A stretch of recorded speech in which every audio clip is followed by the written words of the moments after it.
உலகில் தேனீக்கள் இல்லை என்றால் மனித இனம் உயிர் வாழ முடியாது என்று ஈரோடு மாவட்ட முதன்மை நீதிபதி முருகேசன் தெரிவித்துள்ளார்.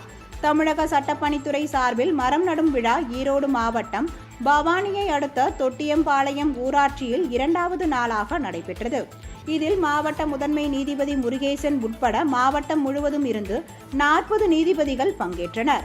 இந்நிகழ்ச்சியில் பேசிய மாவட்ட முதன்மை நீதிபதி முருகேசன், தமிழ்நாட்டில் இருந்த பெரும்பாலான ஏரிகள் ஆக்கிரமிக்கப்பட்டு விட்ட நிலையில் இருக்கின்ற ஏரிகளையாவது பாதுகாக்க வேண்டும் என்றார். மரங்கள் தான் மனிதனுக்கு அடிப்படை எனவும் ஏரிகளையும் அதன் கரைகளையும் பாதுகாக்க மரங்களை நட வேண்டும் எனவும், மரம் செடி கொடிகள் இருந்தால்தான் அதில் இருக்கும் பூக்கள் மற்றும் பழங்களுக்காக தேனீக்கள் மற்றும் பறவைகள் வரும் எனவும் அவர் குறிப்பிட்டார். எனவே மரம் செடி கொடிகளை அழிக்கவோ பிறரை அழிக்க விடவோ கூடாது என்றும் அவர் வலியுறுத்தினார். இன்றைக்கு அழித்துவிட்ட சிட்டுக்குருவி இனத்தை மீட்டெடுக்க பறவை ஆர்வலர்களும் அரசாங்கமும் நடவடிக்கை மேற்கொண்டு வருவதை சுட்டிக்காட்டிய அவர், உலகில் தேனீக்கள் இல்லை என்றால் மனித இனம் உயிர் வாழ முடியாது என்றார்.